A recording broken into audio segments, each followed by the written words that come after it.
अस्सलाम वालेकुम। आज हम पढ़ेंगे पीपीएससी मैथ पेपर लेक्चरर 2011 का सॉल्यूशन क्वेश्चन नंबर 21 से लेकर 30 तक। तो हमारे पास 21 क्वेश्चन है। The vector A cross B cross C lying in the plane containing the vector.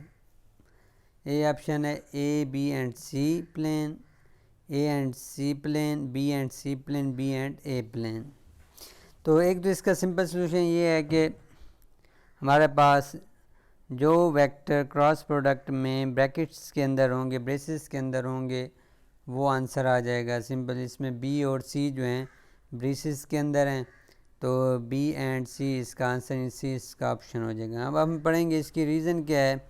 तो अब वेक्टर ट्रिपल प्रोडक्ट हमारे पास होता क्या है, एक हमारे पास जी थ्योरम है कि ए क्रॉस बी क्रॉस सी ये किसके बराबर होता है। अब फर्स्ट वेक्टर को हमने लास्ट वेक्टर के साथ डॉट प्रोडक्ट लेना है इनटू बी, यानी ये हमारे पास बी एक वेक्टर है और ए डॉट से हमारे पास एक स्केलर बन जाएगा, माइनस फिर फर्स्ट वेक्टर को सेकंड वेक्टर के साथ डॉट प्रोडक्ट और फिर हम सी लिख देंगे जो कि हमारे पास एक वेक्टर आ जाएगा।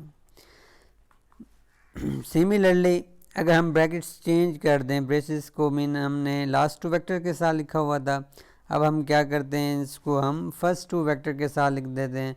तो सिंपल अब हम क्या करेंगे, हमें पता है क्रॉस प्रोडक्ट एसोसिएटिव नहीं होता और उनका जब क्रॉस प्रोडक्ट चेंज करते हैं साथ हम माइनस लगा देते हैं, तो फिर अब वही फर्स्ट फार्मूला बन जाएगा हमारे पास। तो फिर हम क्या लिख सकते हैं, फर्स्ट वेक्टर को हमने थर्ड से डॉट प्रोडक्ट लेना है और फिर ए लिख लेना है, minus C dot A into B आ जाएगा सिमिलरली। तो और माइनस को अंदर मल्टीप्लाई करेंगे तो हमारे पास सेकंड टर्म पॉजिटिव हो जाएगी और फर्स्ट टर्म नेगेटिव हो जाएगी। उसके बाद क्वेश्चन है कि why did not the cross product is associative. उसकी रीज़न है कि बिकॉज हमारे पास जो वेक्टर ट्रिपल प्रोडक्ट है lies in the plane B and C and perpendicular to A and the vector A cross and the vector A cross B cross C lies in the plane A and B and perpendicular to the C, और ये perpendicular किस में होता है, सी के साथ होता है। सो हमारा इसमें राइट आंसर जो है वो सी हो जाएगा। क्वेश्चन नंबर 22 है हमारे पास। The square matrix A and its transpose have the dash eigenvalues। अब देखें जो स्क्वायर मैट्रिक्स होता है और उसका जो ट्रांसपोज होता है हमारे पास क्या होता है, हमारे पास सेम ही होता है, उसका आंसर सेम ही आता है। हम by the theorem the eigen value of the matrix and it's transpose are same, so it's true for N cross N matrix. So इसका हमारे पास ए राइट ऑप्शन आ जाएगा। क्वेश्चन नंबर 23 है जी, द सेट ऐसे में दिया गया है जिसमें हमें वेक्टर्स दिए गए हैं कॉलम फॉर्म में, और ये कहाँ से बिलोंग करते हैं हमारे पास, और स्क्वायर से। ये हमारे पास क्या है, लीनियरली इंडिपेंडेंट है, लीनियरली डिपेंडेंट है, या बेसिस है फॉर और स्क्वायर, या नन ऑफ दीज। अब देखिए इसमें जो फर्स्ट सी ऑप्शन दिया हुआ है बेसिस, बेसिस तो हो नहीं सकती। उसकी रीज़न ये है कि हमारे पास एक थ्योरम होता है कि जितनी हमारे पास वेक्टर स्पेस की डायमेंशन होती है उसकी बेसिस में भी उतने ही वेक्टर्स हैं। यहाँ पे 2 है तो यहाँ पे 2 वेक्टर्स होने चाहिए, तो फिर हम कह सकते थे ये बेसिस है। तो अब हमारे पास ए है लीनियरली इंडिपेंडेंट, लीनियरली डिपेंडेंट। अब हमें पता होना चाहिए कि लीनियरली डिपेंडेंट वेक्टर्स कौन से होते हैं, कि हमारे पास फाइनाइट सेट ऑफ वेक्टर्स हमें दिया गया है वी एन तक, वी एन सबस्क्रिप्ट में है। is linearly independent if there exist scalars, then their linear combination is equal to 0, at least one ai is not is equal to 0। अब जैसे मैं यहाँ से हमें पता चल रहा है कि जो ज़ीरो वेक्टर होता है वो हमेशा लीनियरली डिपेंडेंट होगा। अब ऐसा सेट हमें जो दिया गया, इसमें सेट ऑफ वेक्टर्स दिए गए हैं जिसमें ज़ीरो वेक्टर लाई करता है वो हमेशा क्या होता है, लीनियरली डिपेंडेंट होता है। तो एक हमारे पास कुछ और थ्योरम है, द नल वेक्टर जो होता है वो लीनियरली डिपेंडेंट होता है। The set of vector contain null vector is linearly dependent. The set of non zero vector is linearly dependent if F is a member in the set is linear combination of the other vectors. अगर कोई दो हमारे पास set हो उनको हम linear combination कहेंगे दो या दो से ज़्यादा वेक्टर हो, उनमें से एक वेक्टर जो है वो लीनियर कम्बिनेशन अदर्स का हो जाए। तो इसमें ज़ीरो वेक्टर लाई कर रहा है, तो बी है हमारे पास, इसका राइट ऑप्शन होगा लीनियरली डिपेंडेंट। क्वेश्चन नंबर 24 है जी, let x and y be vector space over the field f with dimension x। हमारे पास वेक्टर स्पेस जो x से देगी उसकी डायमेंशन n है और वेक्टर स्पेस y की डायमेंशन m है। तो dimension of hom X Y, तो इसका मतलब ये हुआ, होम एक्स वाई का मतलब क्या हम ये पढ़ेंगे। होम एक्स वाई का मतलब है कि set of all linear transformation from X of F into Y of F, जितने भी लीनियर कम्बिनेशन बनेंगे हमारे पास तो उसको हम एच ओ एम यानी होम एक्स वाई के नाम से के सिंबल से शो करते हैं। अब डायमेंशन ऑफ एम एक मैट्रिक्स है जिसका ऑर्डर एम क्रॉस एन है over the vector field F, उसकी क्या होती है, उसकी एम एन होती हैं। इसी तरह हमारे पास होम एक्स वाई किसके बराबर होता है, मीन किसके आइसोमॉर्फिक होता है, एम एन के, तो दोनों की डायमेंशन एम एन हो जाएंगी। तो ए इसमें हमारे पास राइट ऑप्शन आ जाएगा। क्वेश्चन 25 है, ऑल द सब group of an abelian group is dash subgroup, cyclic, normal, characteristic या नन ऑफ दीज। तो ये हमारे पास नाउन, हमारे पास एक थ्योरम है कि ऑल द सब group of an abelian group is normal सब ग्रुप। इसकी एग्जांपल जैसे कैलेंस 4 ग्रुप है हमारे पास। तो कैलेंस 4 ग्रुप में हमारे पास कौन से एलिमेंट होते हैं, 0 A B C with respect to हमने एडिशन लिया हुआ है, इसे हम कैलेंस 4 ग्रुप कहते हैं। Is Abelian but not cyclic, ये एबेलियन ग्रुप होता है और ये साइक्लिक नहीं है। अब इसके जो सब ग्रुप होते हैं हमारे पास, ये क्या होते हैं, हमारे पास अबेलियन हैं। और हमें पता है कि हमारे पास 0A और 0B और 0C ये क्या हैं, नॉर्मल सब ग्रुप हैं। कि अगर हम इनके लेफ़्ट कोसेट और राइट कोसेट लें तो वो इक्वल आ जाएंगे। तो इसका हमारे पास बी क्या आ जाएगा, normal. B is the right answer. Question number 26 है, the set of all solutions to the homogeneous equation when A is m cross n matrix is null space, column space, rank या none of these। अब हमारे पास ये एक homogeneous system दिया गया। Homogeneous system क्या होता है हमारे पास, इसमें राइट साइड हमारे पास क्या हो, 0 हो, तो 0 वेक्टर हो तो उसे हम कहते हैं जी होमोजीनियस इक्वेशन कहते हैं। अब देखें पहले नंबर पर कॉलम स्पेस हमारे पास क्या होती है, column space of the matrix is the set of all linear combination of the columns of the, एक जो हमारे पास एक मैट्रिक्स दिया गया है उनके जो हमारे पास कॉलम वाइज वेक्टर दिए गए हैं उनका लीनियर कम्बिनेशन का जो सेट होगा उसे हम कॉल ऑफ ए कहेंगे या कॉलम ऑफ ए कहेंगे। If A X is equal to B has a solution then B is a col of A. Null space क्या होती है, the null space of the matrix A is the solution to the homogeneous equation Ax is equal to 0. It is denoted by null space of A। जो हमारे पास Ax is equal to हमारे पास 0 vector दिया गया है, इसका जो solution है तो इसे हम क्या कहते हैं, null space कहते हैं। When A has n column then solution belong to or n। The null space of m cross n matrix A is the subspace of the or n होती है। तो ये हमारे पास एक रिज़ल्ट है। तो अब हमारे पास इसका आंसर क्या आएगा, ए आएगा, नल स्पेस आएगा। क्वेश्चन नंबर 27 है कि if 7 card are dealt from the any ordinary deck of 52 playing cards what is the probability that at least one of them will be a queen. अब देखिए हमारे पास 7 card जो है हमारे पास distribute किए गए हैं जिसमें हमारे पास क्या होते हैं, 52 कार्ड्स होते हैं।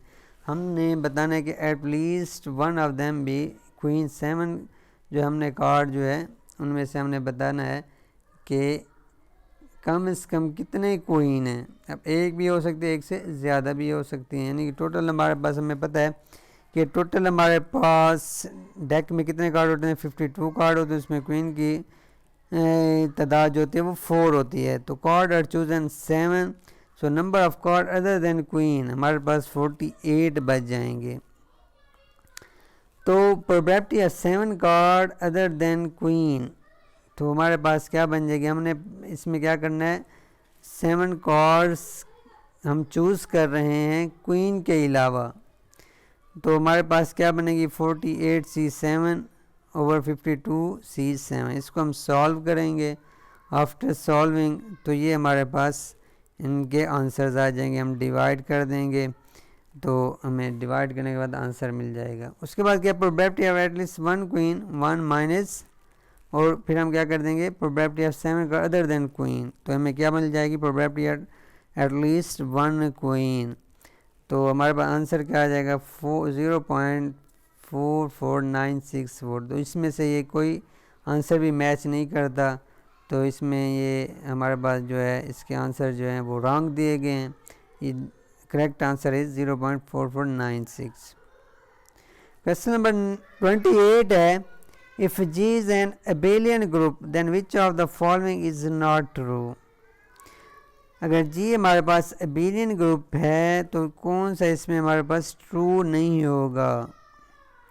अब हम पहले क्या करते हैं, एक डेफिनेशन देखते हैं कमोटेटर क्या होता है। An element of the form x inverse into y inverse xy is called commutator of the G, commutator element of G। Commutator sub group क्या होता है, sub group generated by all the commutator is the commutator sub group is noted by G into G। एक हमारे पास result है the every commutator sub group of an abelian group is always identity group. तो हमारे पास जो identity group होता है वो हमारे पास क्या इसका जो किसका कमोटेटर एबेलियन ग्रुप का, तो वो ई होता है। अब इसमें देखें every commutator of G is identity, ये तो हमारे पास ट्रू है ना क्योंकि एबेलियन ग्रुप है जी। जब जी एबेलियन होगा उसका कमोटेटर जो होगा वो हमारे पास क्या होगा आइडेंटिटी एलिमेंट होगा। नेक्स्ट हमारे पास है the commutator sub group is normal सब group, quotient group is abelian group. Commutator sub group क्या होता है नॉर्मल सब ग्रुप, उसका जो क्वोशिएंट ग्रुप होता है वो आल्सो एबेलियन ग्रुप होता है। एक हमारे पास और थ्योरम है every sub group of an abelian group is always normal but not cyclic. Every sub group of an abelian is normal होता है लेकिन साइक्लिक नहीं होता, क्योंकि साइक्लिक होगा तो वो एबेलियन भी होगा।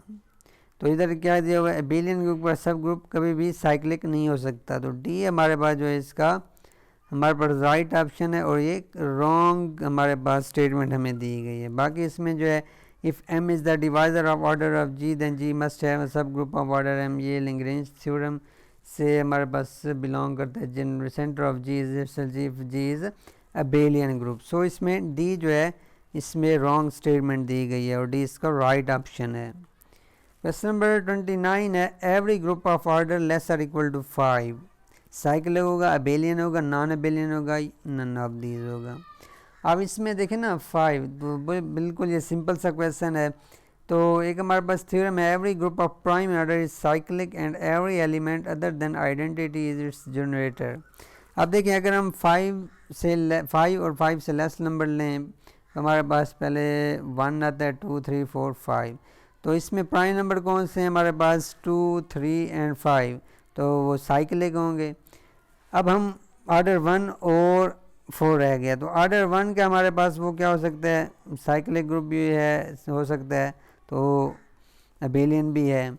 अब एक हमारे पास ऑर्डर 4 हो जाए जो होगा उसके लिए क्या हमारे पास है, अभी हमने क्वेश्चन नंबर 25 किया उसमें कैलेंस 4 ग्रुप पढ़ा है कि वो क्या होता है एबेलियन होता है बट साइक्लिक नहीं होता, लेकिन उसके जो सब ग्रुप होते हैं वो हमारे पास क्या होते हैं नॉर्मल सब ग्रुप होते हैं।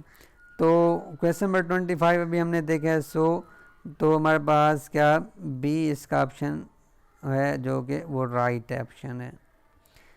क्वेश्चन नंबर 30 है जी number of non isomorphic group of order 8 is, तो हमने नॉन आइसोमॉर्फिक ग्रुप बताने हैं। अब देखिए इसमें non isomorphic group Abelian plus non Abelian आएंगे। अगर वो जस्ट एबेलियन बता देता तो फिर तो हम कर लेते, अब इसमें नॉन एबेलियन भी उसने इसमें शामिल होंगे। तो एक हमारे पास थ्योरम है the number of non isomorphic Abelian group of order n is partition of alpha 1 partition of alpha 2 into so on partition of alpha n where n is equal to p1 alpha 1 p2 alpha 2 p3 alpha 3 into pn alpha n। यानी हमारे पास जो भी group दिया गया है किसी भी ऑर्डर का तो हम क्या करेंगे उसकी प्राइम फैक्टराइजेशन मालूम करेंगे। अब जैसे 8 हमें दिया गया है यहाँ पे उसका ऑर्डर ग्रुप का, तो 2 इंटू 2 इंटू 2 लिख सकते हैं, तो 2 रेज़ पावर 3 लिख सकते हैं। तो अल्फ़ा 1 इसमें जस्ट हमारे पास 3 है, तो 3 की हम पार्टीशन करेंगे, तो we know that the partition of total partition of 3 is equal to 3। तो टोटल पार्टीशन 3 हो, तो इसमें हमारे पास क्या आ जाएंगे, नॉन आइसोमॉर्फिक एबेलियन ग्रुप जो हैं वो टोटल 3 आ जाएंगे। वो कौन कौन से, C8 है हमारे पास, C4 क्रॉस C2 है, और C2 cross C2 cross C2 है। अब हमारे पास बाकी कौन से बच गए, नॉन एबेलियन। तो नॉन एबेलियन हमें पता है कौन से होते हैं, Q8 और D4 हमारे पास ऑर्डर ऑफ ग्रुप 8 के नॉन आइसोमॉर्फिक ग्रुप्स हैं। तो इसमें हमारे पास टोटल कितने होंगे, 2 ये हो गए, यानी कि 1 2 और 3 ये हो गए, तो टोटल कितने होंगे 5। तो डी इसका राइट ऑप्शन है 5। सो आज हमने क्वेश्चन नंबर 21 टू 30 तक हमने पढ़ा। तो नेक्स्ट हम 31 से 40 तक नेक्स्ट क्वेश्चन करेंगे इंशाअल्लाह। ओके, अल्लाह हाफिज़, थैंक यू।